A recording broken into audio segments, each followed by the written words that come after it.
Are jobs modern-day slavery? The truth nobody agrees on. Have you ever woken up to an alarm you didn't want to hear? Dragged yourself out of bed, driven through traffic, worked for 8, 10, sometimes even 12 hours, only to come home too exhausted to enjoy your own life? You tell yourself, just make it to Friday. Then Friday comes. You spend Saturday recovering, Sunday worrying about Monday, and before you know it, another week is gone. Some people believe this is simply adulthood. Others believe we've created something much darker. They ask one controversial question: have jobs become modern-day slavery? Now, before anyone gets upset, let's make one thing absolutely clear. Historical slavery was one of the darkest chapters in human history. Millions of people were bought, sold, owned, abused, separated from their families, and denied even the most basic human rights. Modern jobs are not the same as historical slavery, but when people use the phrase modern-day slavery, they're usually talking about something different. They're talking about feeling trapped not by chains, but by financial pressure, rising living costs, and a system that feels impossible to escape. Today, we're going to explore both sides of this debate, using facts, history, economics, and everyday life. This video isn't here to tell you what to believe. It's here to help you think. By the end, you can decide for yourself. Imagine you're 22 years old. You graduate from college or finish school. You finally land your first full-time job. You receive your first paycheck and think, I've made it. You dream about buying a home, traveling, building the life you've always imagined. Then reality arrives. Rent, car payments, insurance, groceries, healthcare, taxes. Before you know it, most of your paycheck is already spoken for. The next year, your employer gives you a raise. Maybe 2%, maybe 3%. You're happy until you notice something else. Rent went up. Groceries became more expensive. Insurance increased. Gas costs more. Everything around you became more expensive. Somehow, you're earning more, yet you have less left at the end of the month. Many workers feel this frustration.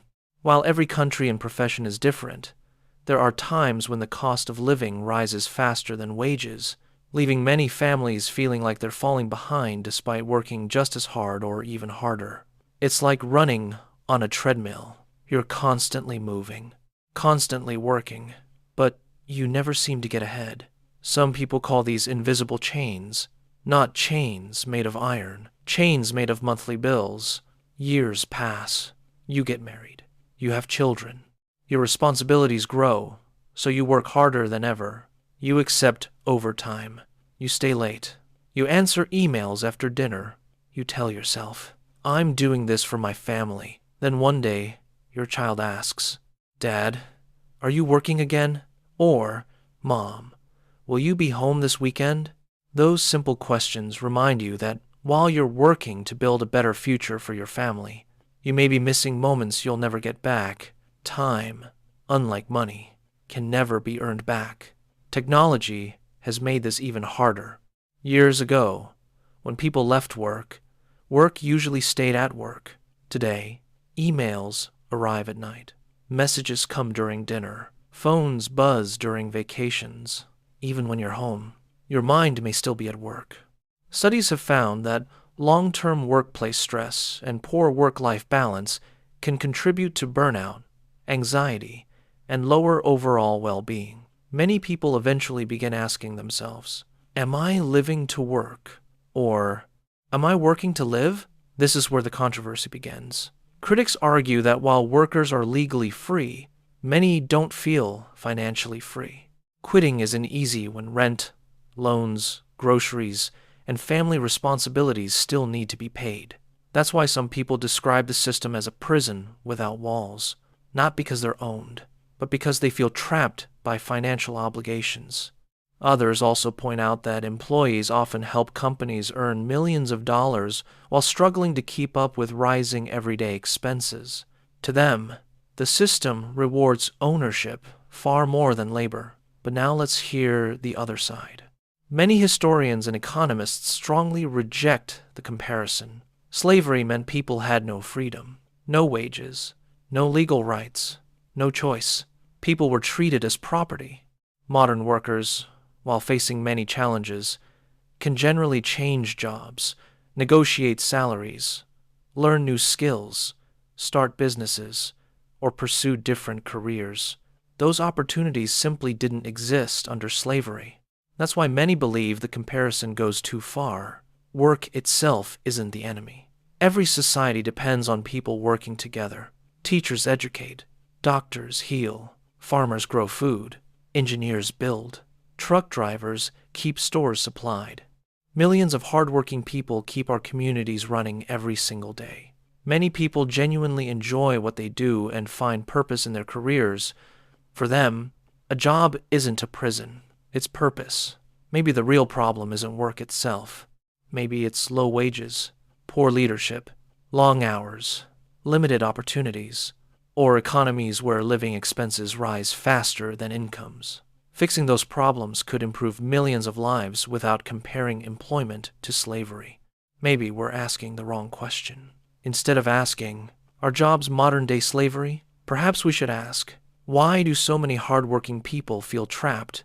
Why do living expenses often seem to rise faster than salaries? Why do so many parents struggle to balance work and family? Why does success sometimes come at the cost of time, health, and relationships? Those are questions worth asking. Work is necessary. Responsibility is important. Ambition is a good thing. But life was never meant to be lived only between paychecks. A career should support your life, not become your entire life. Because at the end of the day, no paycheck can buy back yesterday. No promotion can replace a childhood memory you missed. And no amount of overtime can give you more time with the people you love. Perhaps that's the real lesson. The goal isn't to stop working. The goal is to build a life where hard work is rewarded fairly. Families don't have to choose between time and survival. And success is measured not only by how much money we make, but also by the memories we create and the people we impact. So, are jobs modern-day slavery? If we're talking about historical slavery, the answer is clearly no. They are fundamentally different, and it's important to respect that distinction. But if we're talking about feeling trapped by rising living expenses, slow wage growth, constant financial pressure, and sacrificing family time simply to stay afloat, then it's understandable why some people use that phrase to describe how they feel. Whether you agree or disagree, one thing is certain. This conversation isn't really about slavery. It's about freedom, financial freedom, time freedom, and the freedom to enjoy the life you're working so hard to build.